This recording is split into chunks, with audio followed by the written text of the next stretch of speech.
So one of my female followers on IG is tired of guys seeing her as more than just a friend.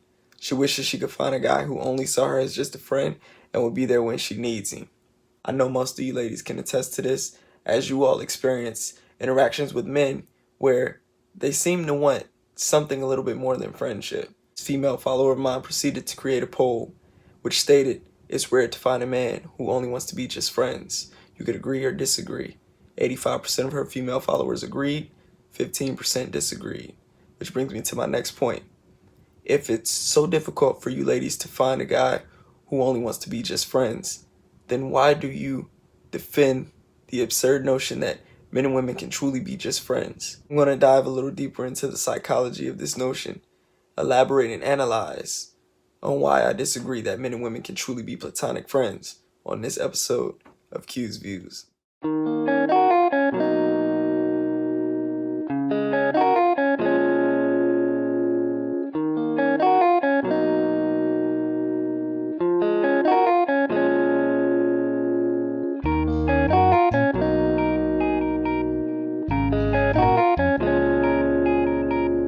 What's going on, everybody? It's your favorite intellectual Suave Q, and you're watching me on Q's Views. So, can men and women truly be platonic friends?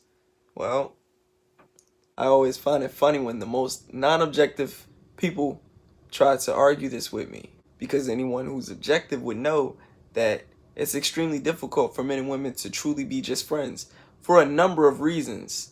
Let's take the most important variables and throw them into this equation. We have biology. Biology is the study of life. It's, DNA, cells, you know what I mean? Animals, humans, things of that nature. And in biology, especially with humans, along with all other animals, we have 4 biological drives. A biological drive to eat, a biological drive to drink, the biological drive to sleep, and the biological drive to procreate, sex, lust, desire. Now you see, we have these biological drives because they're key to our survival. You ever been hungry and try to tell yourself you're not hungry? What happens? You probably starve. You ever been thirsty and try to tell yourself you're not thirsty? You'd probably become dehydrated. You ever been sleepy and try to convince yourself that you're not? What happens? You become an involuntary narcoleptic. So what happens when we become lustful or horny? We have sexual desire. We experience sexual desire. What do? We don't cover it up. We don't rationalize it. We get off some way somehow.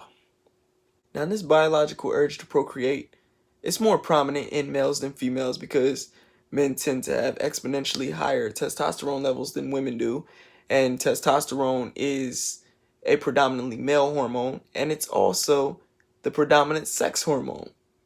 With that being said, testosterone has other corresponding behavioral traits in men, such as aggression, competitiveness, jealousy, ego, pride,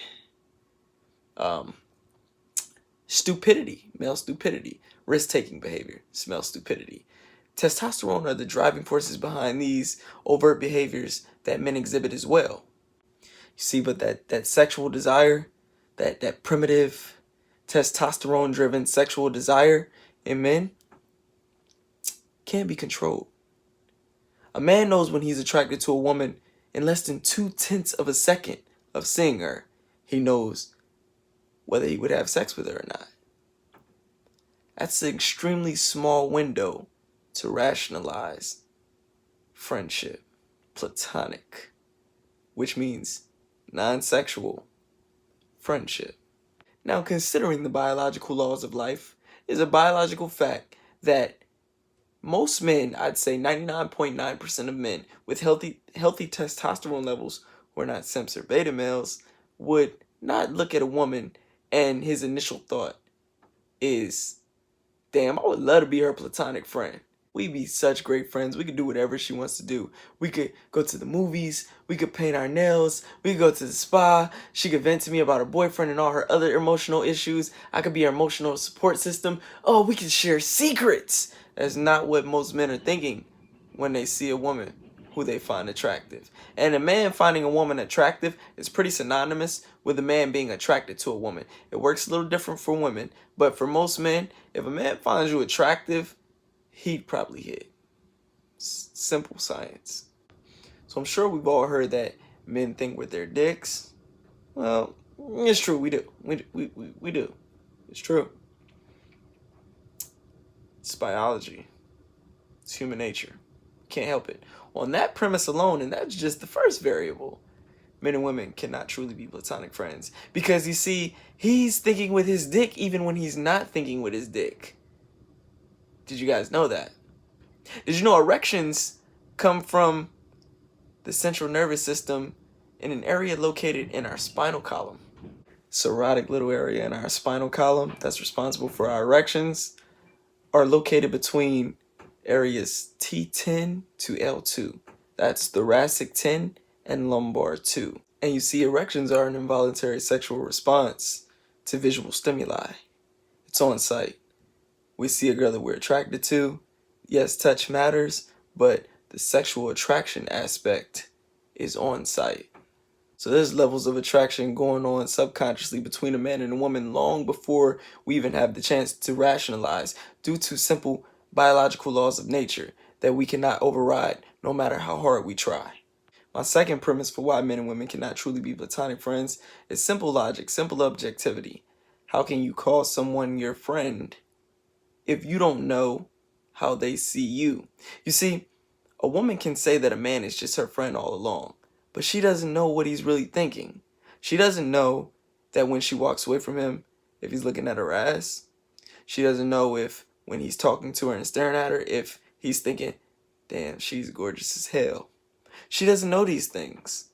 Women just assume that because they see a guy as just a friend, that he sees her as just a friend as well. And that's rarely the case. Premise 2 is we simply cannot read each other's thoughts. We can't read each other's minds. We don't know if that person is secretly sexually desiring us. We don't know if that person goes to bed thinking about us. We don't know if that person is just scared of rejection. They don't want to say anything because they don't want to be rejected. They don't want to feel embarrassed. They don't want to mess up the friendship. All that means is they don't want to mess up the opportunity to be around you and be close to you, because we've all seen that when guys confess their love for girls, the girls cut them off. But they were really friends, but they cut them off because he wants more. We can't read each other's minds. So how can we know if our friendship is truly platonic if you have no idea if I'm secretly in love with you or not? I may confess years later, like most guys actually end up doing, or I may live life second place, hoping, guessing, always wondering if she would ever feel the same way. My third premise is the dynamic of what it means to females to be a friend and what it means to males to be a friend.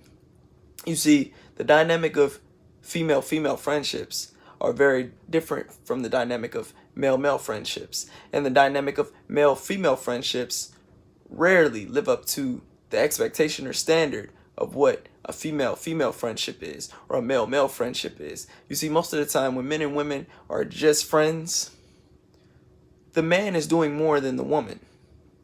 And in terms of what male friendships are predicated on, which is reciprocity and loyalty, women cannot provide those levels of reciprocity and loyalty on average that another man provides for his bro, his homie, his boy. On the flip side, female-female friendships are about conformity. They're about sharing emotions, being there for one another, being a shoulder to cry on, simply emotional support. Men and women are extremely different in this aspect. That's why in a lot of romantic relationships, one of the number one issues men and women have are communication issues, because men and women communicate on two different wavelengths. We sympathize and empathize on two different wavelengths. We love on two different wavelengths. It's extremely hard to imagine that a male-female friendship would thrive under the standards of what it takes for a woman to call another woman her friend, and what it takes for a man to call another man his friend. It would be extremely difficult for a woman to meet that criteria to truly be considered a friend to a male, and a man to meet the criteria to truly be considered a friend to a female. You see, women find friendship in commonality. They become friends because they have things in common. They like the same shows, or they like the same places. They like the same stores. They like the same guy. Yeah, we've all seen John Tucker Must Die. Nothing brings a group of girls together like trying to get back at the same guy who you all like, and you end up being best friends in the end. But male friendships, men become friends because they empathize with each other. They're loyal to one another. You scratch my back, I scratch your back. Simple dynamic. Two different dynamics of friendships. One is simpler, which would be men. One is more complex, which would be women. One is more durable, that would be men. One is easily broken, that would be females. Have you guys ever noticed the things that women stop being friends over? It's the stupidest shit in the world.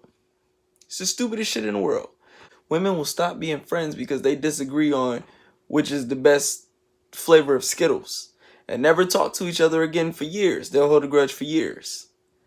Men, on the other hand, men will fight and shake hands after and be cool as if they never fought. If that doesn't describe the difference in the dynamic of male-male friendships in comparison to female-female friendships, I don't know what will. It's another reason men and women truly can't be platonic friends. We're just on completely different wavelengths.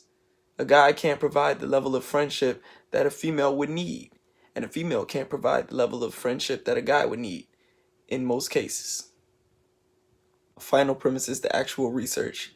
There was an article written on Scientific America by Harvard psychologist Adrian Ward. Can men and women truly be platonic friends? They studied 88 pairs of platonic female-male friendships, took them in separate rooms essentially, and asked them what they thought about the opposite sex. I'm pretty sure you can guess how the study went. That's right, you guessed it. The men professed being attracted to their female friends, sexually and romantically interested in their female friends, and they reported wanting to be around their female friends for the simple fact that they were attracted to their female friends. Because I don't know how women do it, but I don't want to be around no girl if she's ugly. I cannot be in the presence of a girl I do not find attractive. It's just something warm and inviting about having a girl next to you or being able to stare in her eyes when you find her attractive. But enough about that. Back to the study. The girls, on the other hand, they weren't attracted to their male friends. They were really genuinely interested in platonic friendships. But see, the disconnect comes when we have this false consensus effect going on with our perceived friends. You see, the girls, they weren't attracted to their male friends, so they downplayed the attraction that their male friends had to them. They assumed that because they weren't attracted to their male friends, that their male friends weren't attracted to them. The opposite happened with the male friends. The male friends assumed that because they were attracted to their female friends, that their female friends were also attracted to them. Because, well, nothing strokes a guy's ego like thinking, she talking to me because she like me. She like me. Not because she wants to be my friend, because she likes me. And that's normally how it goes. Adrian Ward said that if men essentially thought like women, then yes, men and women would truly be able to be platonic friends.